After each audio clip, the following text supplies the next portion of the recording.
Here, the webinar is now broadcasting to all attendees. So I think we can begin now. Perfect. Yes.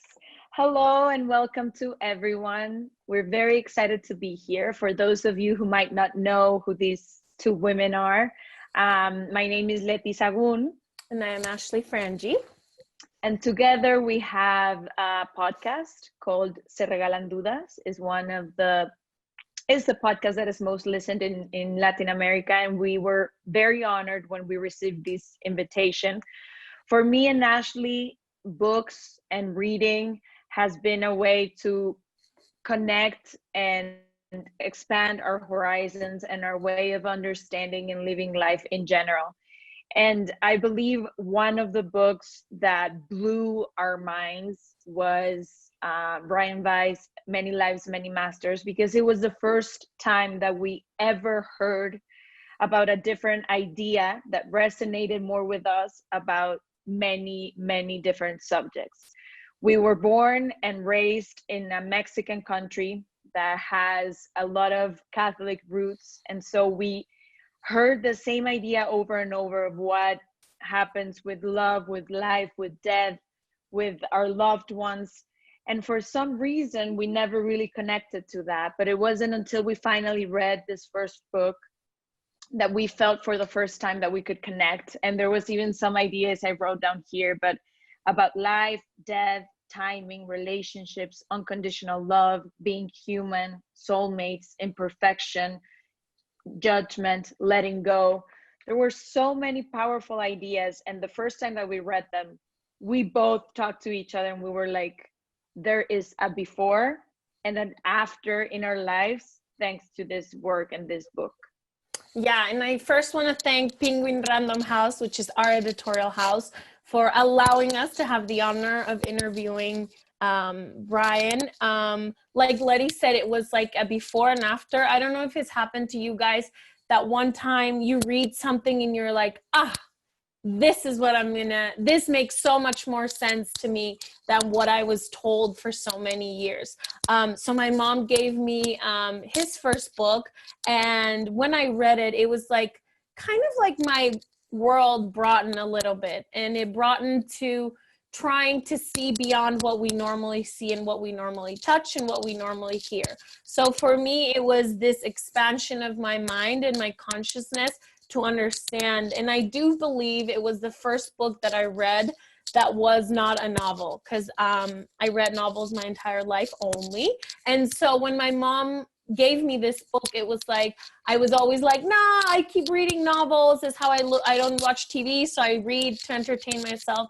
And when I read this book, it was mind-blowing, honestly. So when they told us that we were going to interview him, me and Letty were like screaming and extremely happy and honored more than anything to be able to talk to him about these subjects, especially in a time where we need to see beyond the actual circumstances. So I am very excited. Right.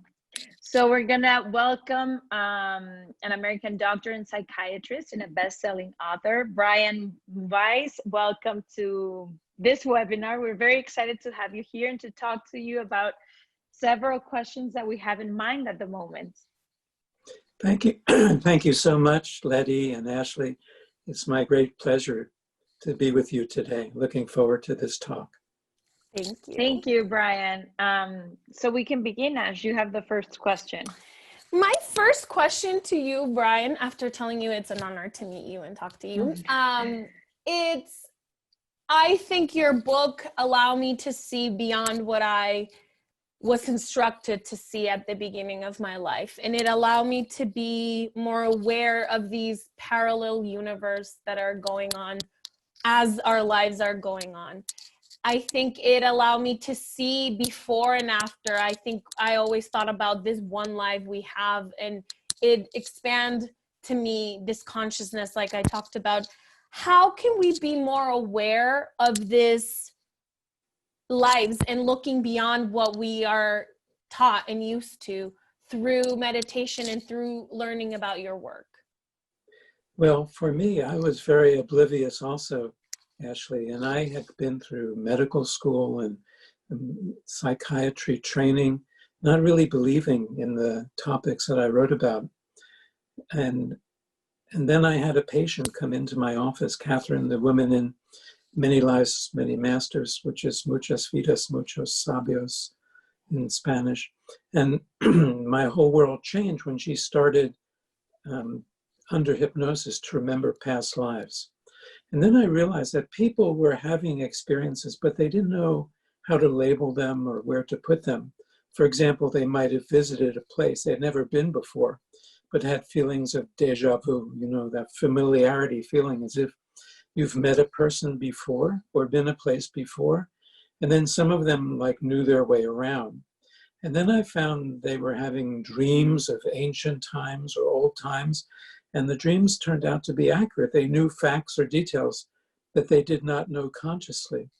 And through Catherine and my patients, I realized that we do have memories of other lifetimes and of spiritual states, but in our everyday consciousness, it gets blocked out. We get too busy with thinking and business and details and living everyday life. So that when we quiet the mind, and through meditation or contemplation or introspection or in any other way, and you go within, you start to become aware of these things. Sometimes people have been aware of coincidences or synchronicities, and they dismiss it, but they're not really coincidences or accidents. And so I spent the last 40 years researching these areas so that I could write about it and help people to understand that death and dying is not what it seems. We never die because we're really souls, not just physical bodies. And we go on and we meet our loved ones again. And we come back again to work out our issues or problems or karma. But we don't die at physical death because we're the soul, not the body. And that's a very quick and brief summary of my work. Wow. I feel like now we're living in very uncertain times. It feels very chaotic outside. To know what's happening, to watch the news, whether we like it or not, we're living this life in this world in these circumstances. So how can we find this calm and this peace within ourselves when everything outside seems to be falling apart? Well, there's a way, even without getting into past lives or vidas pasadas, there's a way to go within, to quiet the mind. And that helps a great deal with stress. In a few minutes, I'll be doing a little exercise to show people more directly how to do that. But it's not that difficult. We know about it for thousands of years. And there have been these techniques like yoga and meditation and breathing exercises, muscle relaxation. Certainly also cultures have used drugs or chemicals or alcohol or other ways too, but you can do it without those outside agents. You can do it naturally.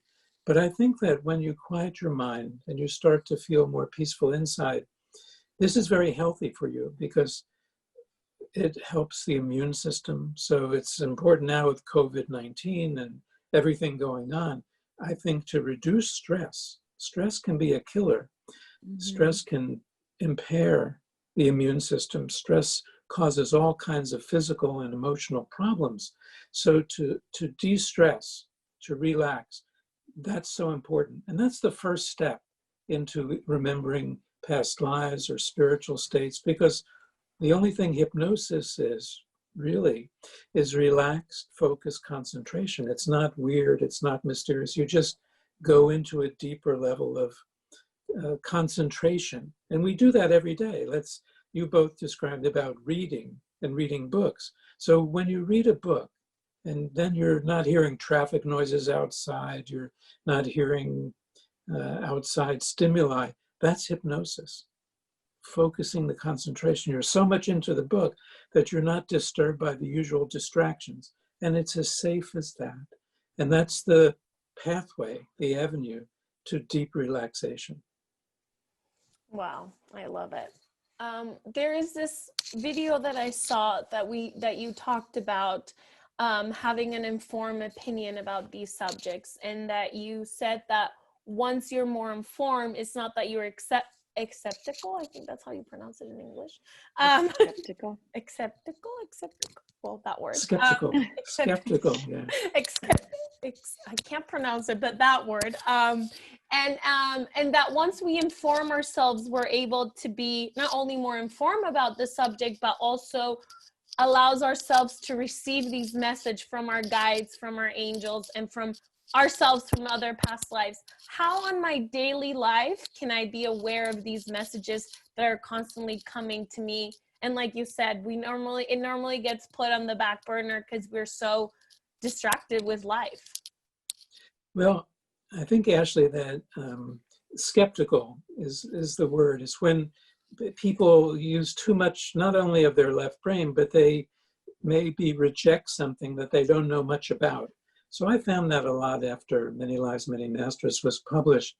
I ran into skeptics, and mostly they were uninformed. They hadn't read my book or other books or explored or done the research. But the key to me is having an open mind. That is, not rejecting something that you don't know about, that you've never studied or learned about. When you have a closed mind, you can't learn anything new because you're immediately rejecting it.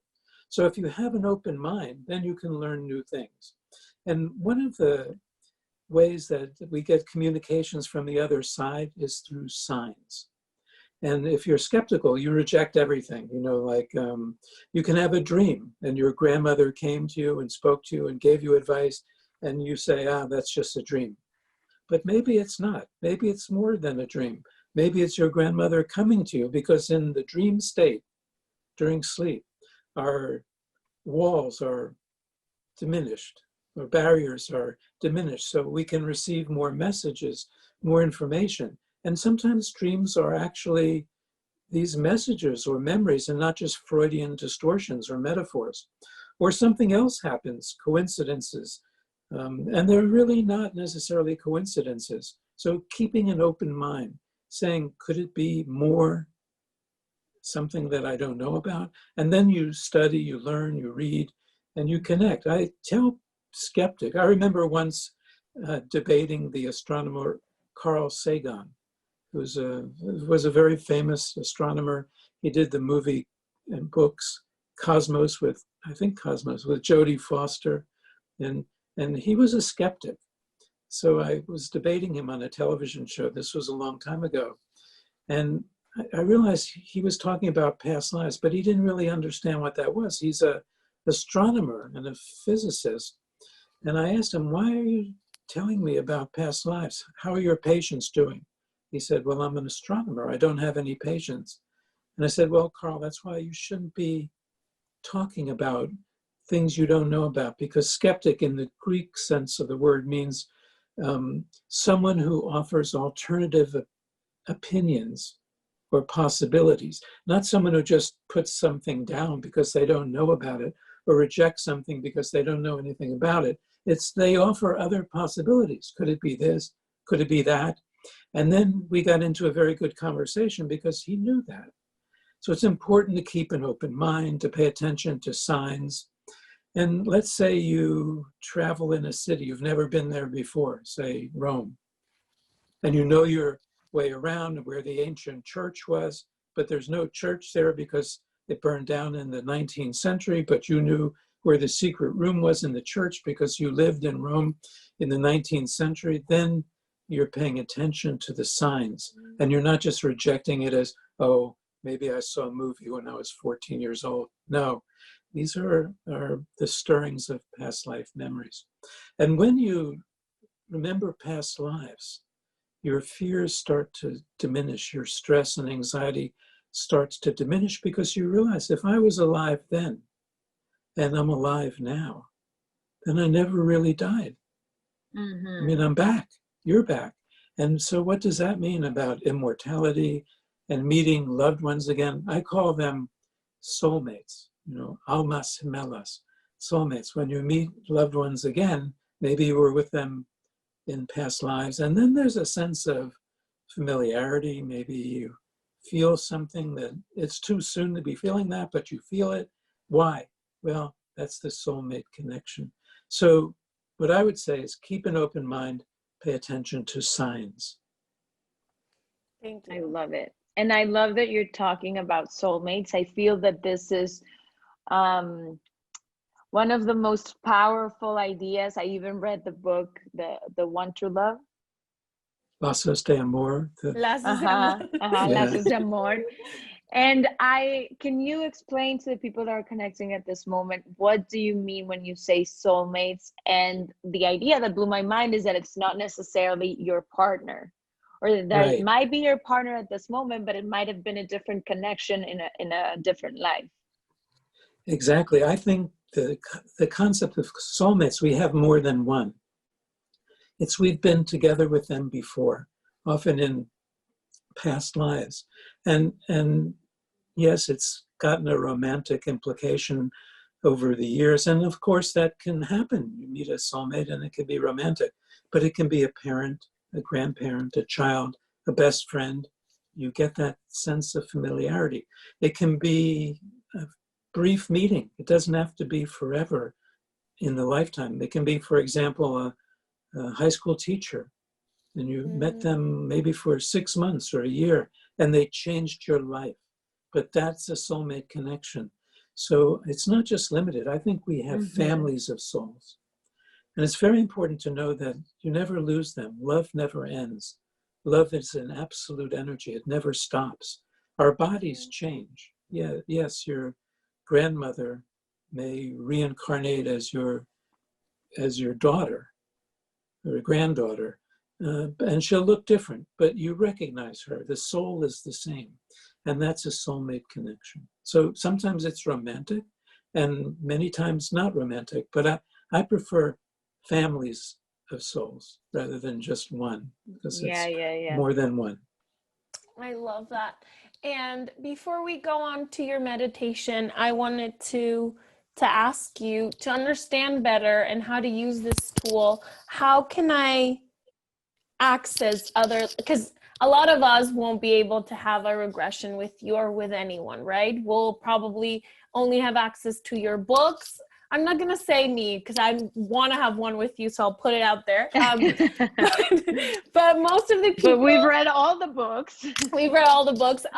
But most of the people will read your work and feel like they don't have access to this regression therapist or this regression sessions that you do. How can I guide myself through meditation through this? Is there a way? Well, sure. I think in response to that, years ago, maybe 15 to 20 years ago, I had a series of small books with CDs in them. I don't know if people still use CDs because I'm very out of it, but they're called downloads now or something like that.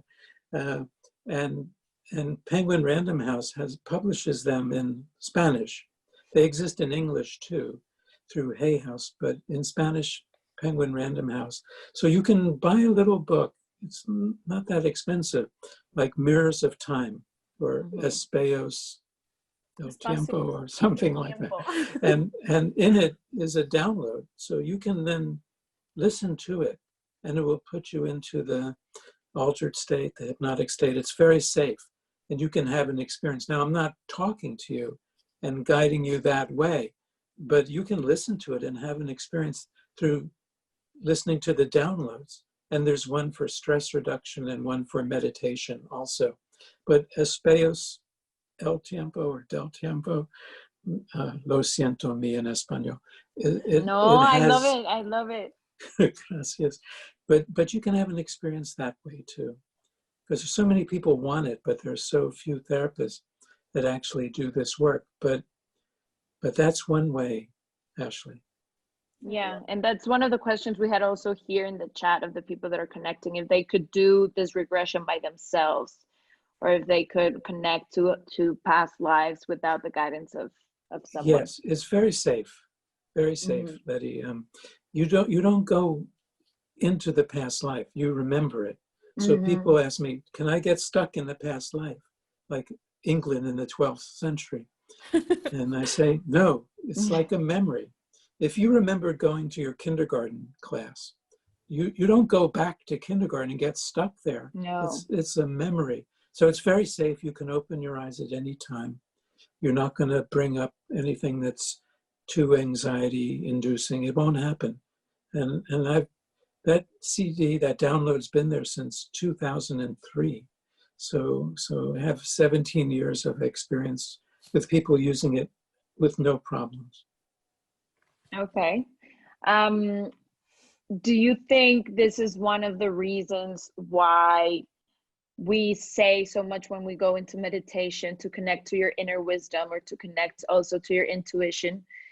Can it be that in this past lives we can also remember? Because I love how in your books you specifically say about each of this people that went through regressions, how they remember specific details about their past lives. But in a broad manner, could we say that maybe our inner wisdom or our intuition is connected to those past lives? Yes, I think it's the same soul. It's you. So you can bring back talents and abilities from past lives too. And intuition, once you open up to it and you practice, can be learned. That's why, how does someone become a musical prodigy at age 5 or 6? They're carrying over past life skills. Some of many people I met have been, when I say witches, I don't mean in a bad sense, but like they were burned at the stake or drowned in England in the 1600s. But they were working on their intuition and working with herbs and things like that. And now they're back again, but they're maybe afraid to open up their intuition because they were harmed for it in a past life. They won't be harmed now. So yes, you tap into your spiritual wisdom. To me now, it's not just about the past lives. That's important, it's interesting. It can clear up symptoms. For example, physical symptoms and emotional symptoms. If you were thrown off a castle wall in the 14th century, and now you have a fear of heights or a phobia, remembering that past life will cure the phobia. Yeah, you explain that in some of the books, no? Even some physical traumas or some place that might hurt in your body, and then how it comes from a different life. Sí, siempre. Like I had a patient, a radiologist, who was lanced in the back in the Middle Ages battle, maybe 700 years ago. And he had severe back pain in this life that was resistant to medical treatments. But when he remembered that ancient battle, his back pain disappeared. And so past life memory can have curative effects too. But it's not just the physical and emotional healing.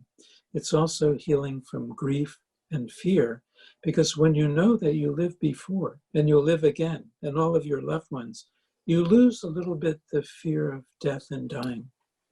And I think in these times, which are so troubled, that's a good thing to know, that you're always going to be reunited. You're never truly separated from loved ones, and they're still around you, even if they're not in their physical bodies. So all of that is real. I have one question before we start your meditation. What about the future? I see a lot of questions on the channel saying that we can access the memory of past lives, but you also talk in some of your books about the future. So I would like you to go on it a little bit. I feel at this moment we're all a little bit more trying to focus a little bit more on the future and the uncertainty of what is coming next. How is this going to change my life? And we're all, at least me, trying to access my inner wisdom to not worry about the future and just try to stay present. But I would like you to talk also about the future. Yes, and my daughter Amy wrote a beautiful little book called Crescendo. It has a lot about seeing the future and parallel dimensions in it. Penguin Random House publishes that also. And I wrote about it a little bit in some of my books too, because you can see the future. Physicists know this, many physicists. Time is not what we think. It's measured in lessons learned, but not in minutes or months or years. And some people do. They have precognitive events or dreams. So you don't have to be a professional psychic to see the future. We all have little glimpses. And I've had some myself. My daughter, the reason I was remembering her in her book is because she wants me to say, when is this going to end, Dad? When is the pandemic ending? When is the vaccine going to be there? I feel her. You I see feel the her. future? Tell me. And I've been like distracted from it. I haven't seen the end of it. I know that it will, but she wants to know exactly when. So I've had that experience myself when I'm not expecting it. It's just kind of a clear vision. It's called clairvoyance, and people can look into the future. It is possible, but it's not easy to do that. And I can't do it like unbidden. It just happens to me when I'm not really expecting it. But I'll let you know. Let me know. I'll email me, please. See. I would appreciate your I'll answer email on or that text one. you. Yeah, it's going to end next December. Right. Perfect. I'll crossed. arrange everything to your command and I'll be calmer. Thank you. So Brian, we would love to do a meditation with you and everyone that is connected. So you tell us what to do. Sure. I'm going to do this little 10 or 15 minute visualization. It's really stress reduction. So people do not have to worry about past lives or is it dangerous? We're not going back in time. I find it so funny that some people are scared of it, and I'm so curious. I know. Would love to. Okay, perfect. It's normal to be scared, but this is not that. We're not going to do it on live in vivo because some people will be afraid. So this is just for stress reduction. And doing it live like this, I want people to know that it's very safe. So I'm going to, and it's again in that my little book of Eliminating Stress that Penguin Random House 2 has, and there's a download that way. So if people just follow along, it's just 10 minutes or so, very safe, and it'll be just clues how to relax and reduce stress. So this technique is done best with the eyes gently closed. So finding a place of comfort where you are and just comfortable in the chair or couch or cushions or bed, wherever a person may be, with your eyes gently closed. Focus on your breathing for a few moments. Your breathing is a key to going within. And it's ancient techniques in yoga and other techniques of deep relaxation. And use your imagination today. Imagine that you can actually breathe out. You can exhale the tensions and stresses in your body.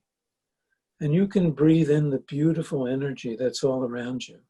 So you're breathing out stress, breathing out tension, breathing in beautiful, relaxing energy. And as you do this, as you breathe so peacefully,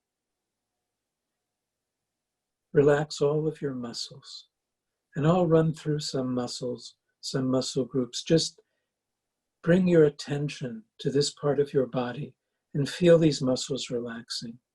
Let's start with the muscles of the face and jaw, and just let these muscles completely relax. Muscles of your face and jaw. A lot of people who have trouble with grinding their teeth or TMJ, temporomandibular joint problems, they have too much tension in their facial muscles and jaw. Just let these muscles completely relax. And next, relax completely the muscles of your neck. So soft, so relaxing, especially the back of your neck. People who have tension headaches often carry too much stress and tension in their neck muscles. So just let your neck completely relax. And next, relax the muscles of your shoulders. Your shoulders feeling so soft and light. Sometimes people who carry too much responsibility in their lives, who seem to carry the weight of the world on their shoulders, they have soreness in their shoulders from carrying so much responsibility. Take off that weight. Just let your shoulders relax, your arms completely relaxing.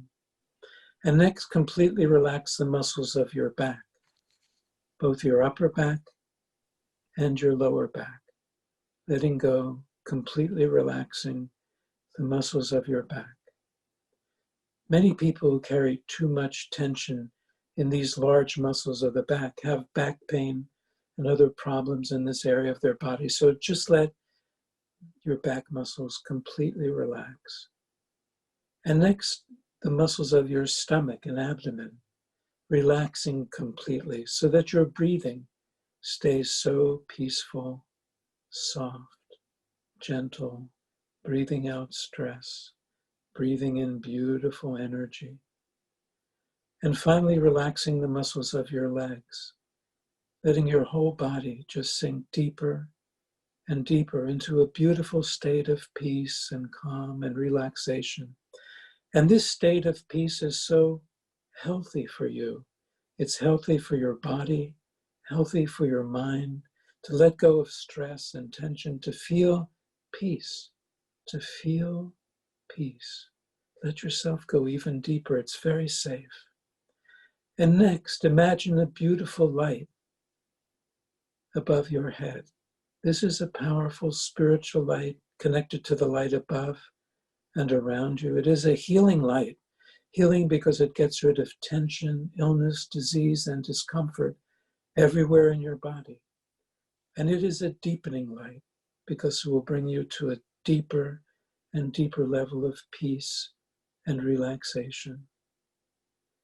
Let this beautiful light come into your body now through the top of your head, illuminating your brain and spinal cord, and flowing down your body from above to below like a beautiful wave of light, touching every cell and fiber and tissue and organ, bringing peace and healing, getting rid of illness and disease and discomfort. The light fills your lungs and heals your lungs. It fills your heart, your beautiful heart, healing your heart at all levels, physical, emotional, and spiritual. The light flows into the stomach and abdomen and heals all of the abdominal organs, getting rid of any illness, disease, discomfort, restoring to perfect health. Let the light be very strong, very powerful, wherever you need it for healing.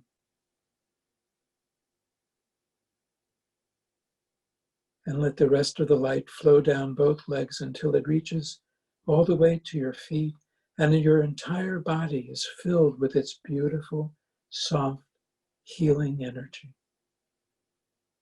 Let yourself go even deeper relaxed, able to focus on my voice, but letting any other noises or distractions only deepen your level even more as they fade away.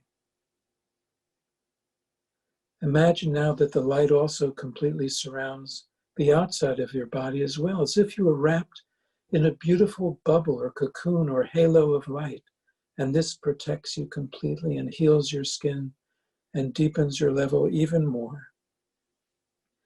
In a few moments, when I count down from 10 to 1, let yourself go so deeply relaxed that all stress is removed from your body, from your mind, so deeply relaxed that healing is accelerated, that negative emotions leave you. No anger, no fear, no tension, no anxiety, no sadness, just peace and love. 10, 9, 8, going deeper and deeper with each number down. 7, 6, 5, deeper and deeper relaxed. This is so healthy for you to relax deeply, to let go of stress and tension. 4, 3, a deep, deep level of inner peace and calm. 2, 1.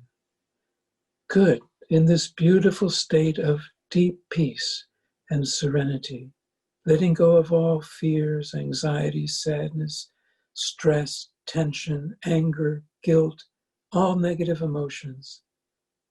What you are left with is just peace and love and joy. Sometimes it helps to remember a beautiful place, a place that brought you peace. It may be a place from your childhood, maybe a place from later in life, where you just found deep relaxation. It can be in your home. It can be when you're on vacation, visiting a beautiful island or resort, or in the mountains, anywhere, a place of peace. And just visualize that for a few moments. A place you visited or you have can be a garden. And if you don't have a place, you can visualize it. Visualize a beautiful garden. And focus yourself there. Put yourself there and feel those feelings once again. Those feelings of deep peace, calm, tranquility. This is very healthy for you, healthy for your body, for your mind, healthy for your immune system. We know that stress reduces the functions of the immune system. So getting rid of stress helps your immune system. It helps your stomach lining. You're no longer secreting acids and other chemicals. It helps your adrenals. It helps your blood pressure. It helps your body, your mind in so many ways. Whenever you need calm, go to this place of peace. You know how to go now. Put yourself into the relaxed state, closing your eyes, breathing softly, deeply, exhaling tension and stress, breathing in beautiful energy, relaxing all of your muscles as you just did, bringing the light into and around your body, and going to your place of peace. And just stay there for a little while. It does not have to be too long, 10 minutes, 15 minutes, 20 minutes, even 5 minutes is beneficial. And as you're there, visualize peacefulness and calm. You can make little scenes if that helps you. One that I've used is being in a beautiful beach on an island surrounded by healing waters. Healing because beautiful, large, powerful crystals are embedded in the floor of the sea. And you just walk into the water and you feel the healing energy of the water. And you can visualize or imagine that some very loving and tame dolphins, delphines, come to swim with you. And these are masters of diagnosis and healing. For me, I remember it being in Colombia, near Cartagena, and swimming with dolphins. And it was a beautiful experience. And you play with the dolphins and swim with the dolphins, and the water is so buoyant and healing, and it just heals all illness, all stress, all tension in your body, and you feel peace. And you can come back as often as you want, as often as you need, whenever you need to heal, to relax, to let go of stress and tension. And we all need to these days. You can do this every day, every week, as often as you wish. But for now, it is time to return. And so if you're in the water swimming with dolphins, begin wading out of the water, visualizing and feeling yourself back on the beach, the soft, warm sunlight, beautiful feeling of peacefulness. And now coming back to your body, wherever your body is, in your room, in your chair, on your couch, where you've been listening to my voice, bringing you on this journey of healing and deep relaxation. And in a few moments, I'll bring you back to full waking consciousness by counting up from 1 to 10. And you'll be all the way back, awake and alert, in complete control of body and mind, feeling wonderful, so peaceful, so relaxed, so calm. But anytime you need to go within to find peace, now you know the way. And it will be easier, faster, deeper. You know that it's safe and there's nothing to fear. You are beautiful, an immortal soul. And there is nothing ever to fear. As I count up now, gently, gradually awaken. 1, 2, 3, gently awakening. 4, 5, 6, more and more awaken, alert, feeling wonderful. 7, 8, nearly awake now. 9, 10. Good. You can open your eyes and you'll be all the way back, awake, alert, and complete control of body and mind, but feeling much more relaxed than you did before. You can see how safe it is. And that only took like 15 minutes, and just the difference of before and now. For some of the older people maybe listening who may have issues with blood pressure drops when you do this. Taking medicine or not, it's healthy, but it's healthy for everyone. We all have stress, so just taking 15 minutes, 10 minutes, whatever it is, whatever you can find, it's helpful. By the way, it also helps with falling asleep. So people with insomnia, they can use the same. I am ready to take a nap. Yes. Well, in 20 minutes or 15 minutes, You can take your nap and it'll be wonderfully peaceful. Wow, that was beautiful. Thank you so much. Thank That you. was Thank you beautiful. so much. Con Yeah, and placer. like we said, much needed peace, calm, and serenity in times that seem chaotic outside. But it's also a reminder of how, if you're calm inside, then that also reflects outside. So we have some questions by the people that are still here and also by the book club. Is it okay if we begin asking them? Yes, and we should also awaken the people that fell asleep during that. Guys, wake up. No, Despiértense. that's Buenos okay. días. Buenos There's días. no harm, no danger. It's just like a little nap. They'll wake up and say, "What? I missed the last 20 minutes," but it's okay. Well, Maria Jose here says, I just saw a vibrant deep blue in front of my eyes. Would really like to know if that is normal. What did she see? Let me read again. Deep blue. A deep blue, vibrant in front of my eyes. Yes, seeing colors is normal. All colors are different. They're frequencies. Colors are white, blue, yellow, red, and they connect to the chakras of the body, to the energy centers.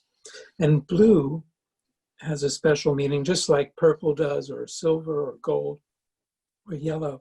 But it's very healing and very peaceful. So she was getting a healing energy and a beautiful, peaceful energy.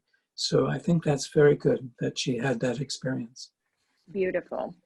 Okay, so the first question, this was, I believe, from someone that is here. And it says, what is the biggest lesson that you've ever learned, and who has been your biggest teacher? That's interesting. I have to say the biggest teacher was Catherine, who was my first patient who had past lives, because I didn't believe in these things. I was a chairman of a psychiatry department and professor of psychiatry at the University of Miami. And Catherine, the woman that I wrote about in Muchas Vidas. Muchos maestros. Muchos maestros. Yes, she was the teacher for me.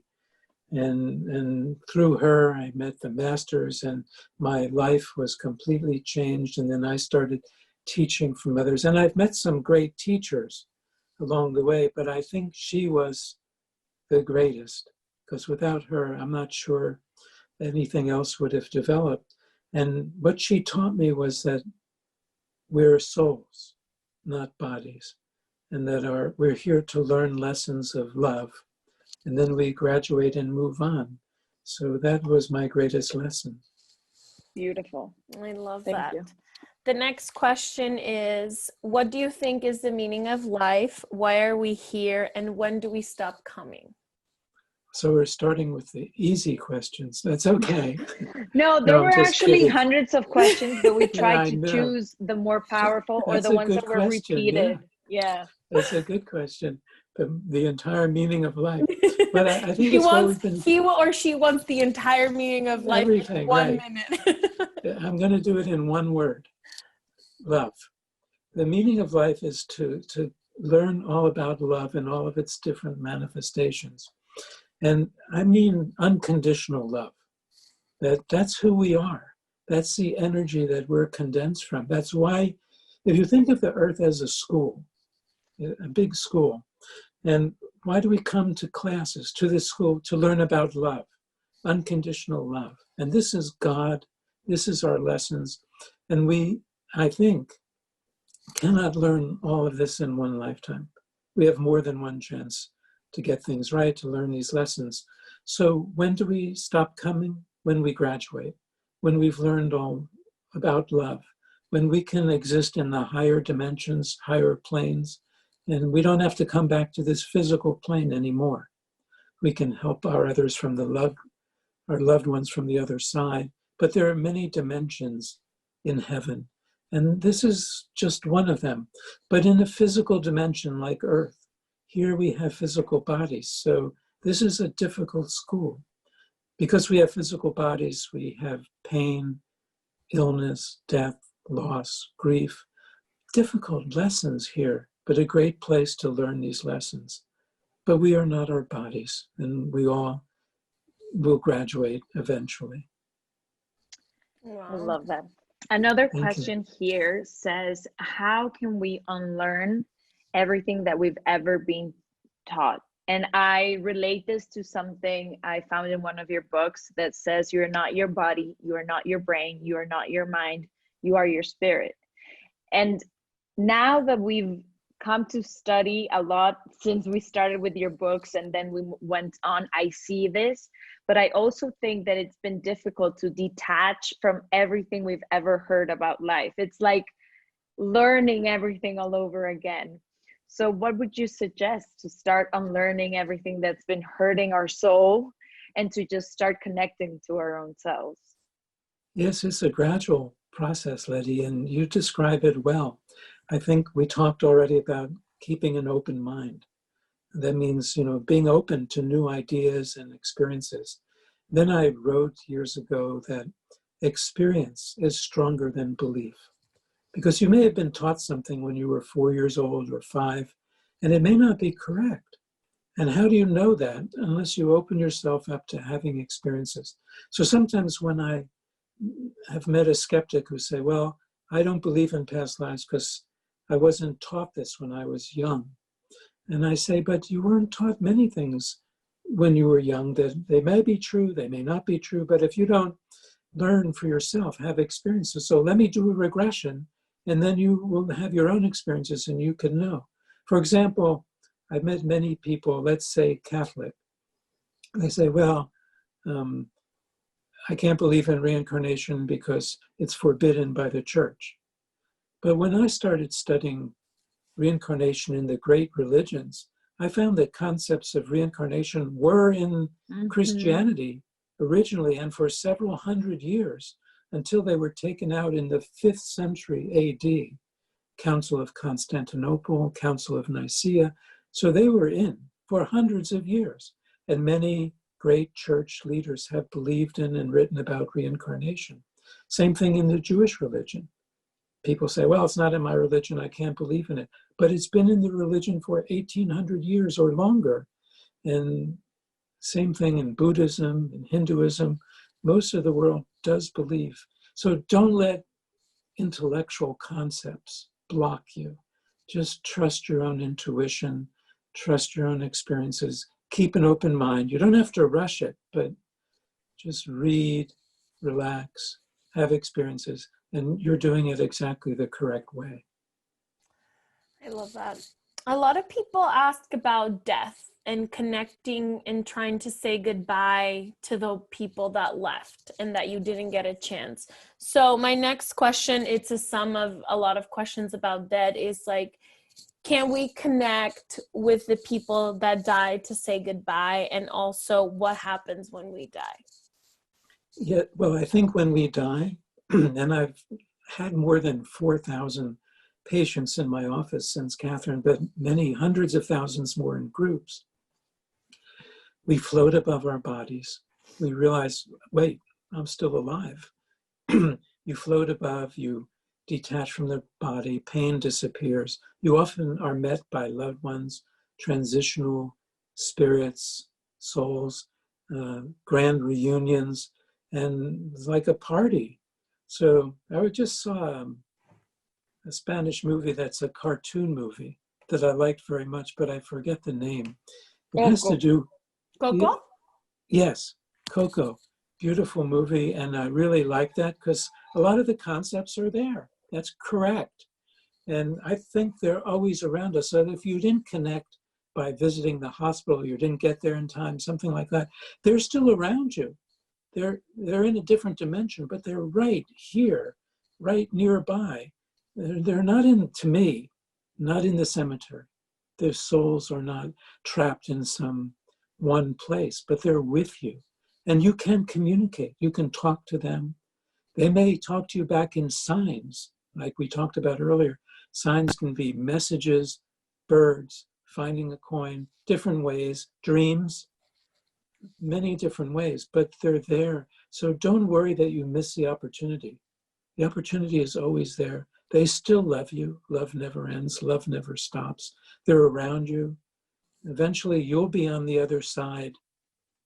I remember being on Oprah Winfrey one time years ago, and she said, we were talking about this. She said, oh, so the angels are just people that we know. We already know their names. And I said, yes, loved ones, sometimes our loved ones who have died, they're on the other side. They've become our guardian angels.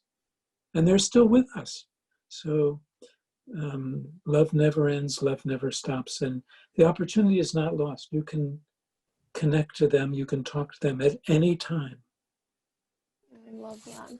I love that. And also it goes into your idea of how we travel in groups. So if you really connect to your loved ones, you will see them again, and you have seen them before. And I love that because it gives you peace when you really lose someone that you really love. At least it gave me peace to know that.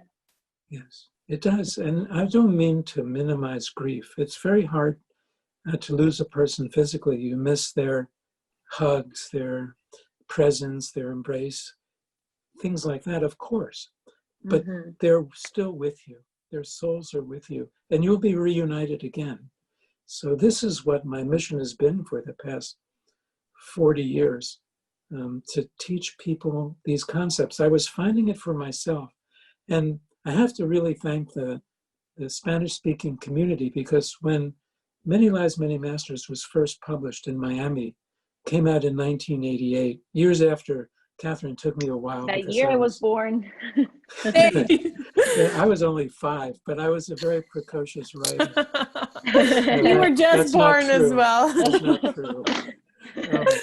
So 1988, and I thought I had to write it, but it was dangerous for my career reputation. I was teaching at Mount Sinai in Miami Beach, chairman of the psychology department. But the book came out in English, but immediately became a bestseller in the Latin community in Miami.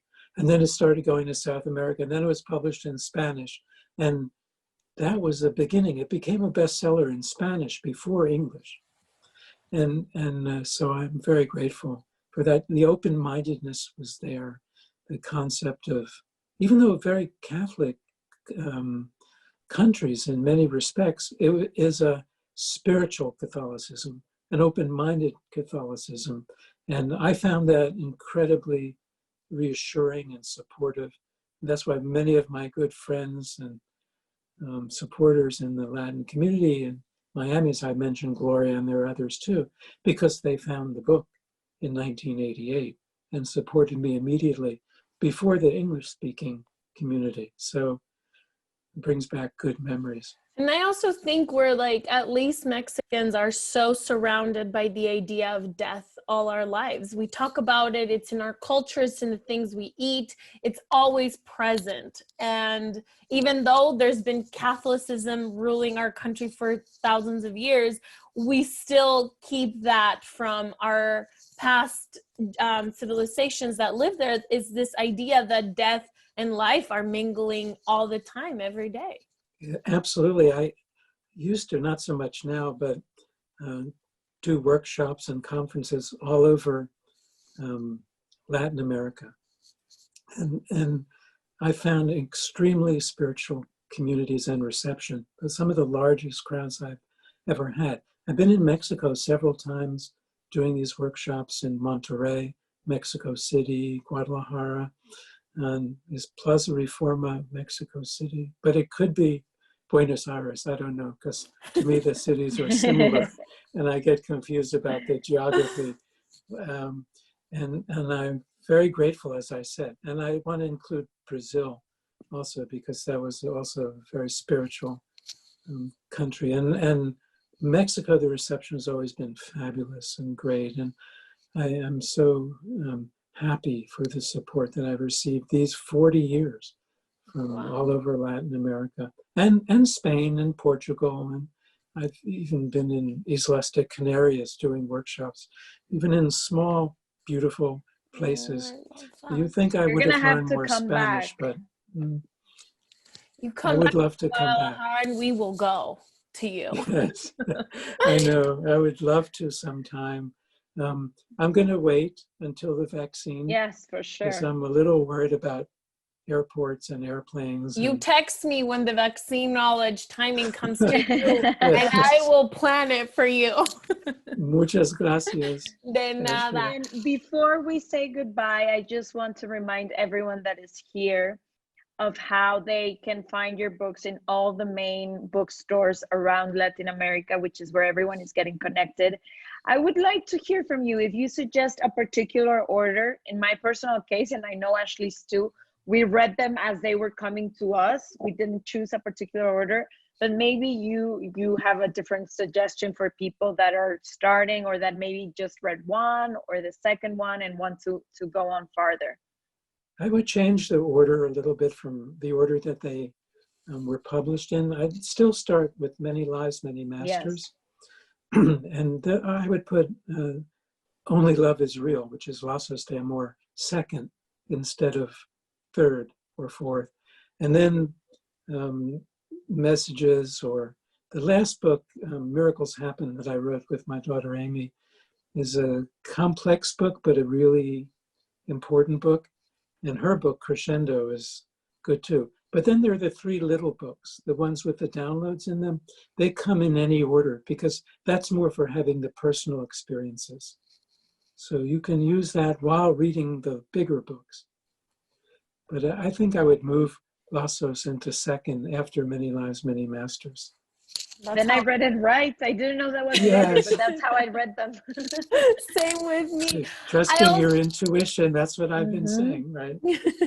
I also want to say this in Spanish. They asked me to say it, pero pueden comprar todos los libros de Brian en cualquier librería, su librería favorita, y también en línea. Este seminario, esta entrevista se va a postear en megustaleer.com para que todos puedan visitarlo, y va a estar abierto a todo mundo para que lo puedan compartir y demás. Everyone, this interview will be posted in megustaleer.com in the next few days, I think. So you can access it and share it with everyone, and you can buy his books in whatever favorite bookstore you would like. Thank you so much, Brian, for your time, for your knowledge, for your work, and for opening possibilities that we didn't know existed for everyone here, I'm sure. We couldn't read all the questions. We want to thank the people that got here and connected, but most of them said that. I read it when I was 20, when I was 25, when I was 30, and it changed my life completely. So thank you for that, and for your time with us. Muchas gracias. Muchas gracias a ti. Hope to hug you at some point when we can finally have physical contact with people. También. Gracias a todos los que se conectaron. We really appreciate it, and we are very happy to have this opportunity. Thank you to Penguin Random House for putting the three of us in this conversation. We really appreciate it. Gracias a Penguin Random House por invitarnos a hacer esto. Nos encantó, y gracias a toda la gente que se conectó. Thank you, Brian. Ciao. Ciao. Bye.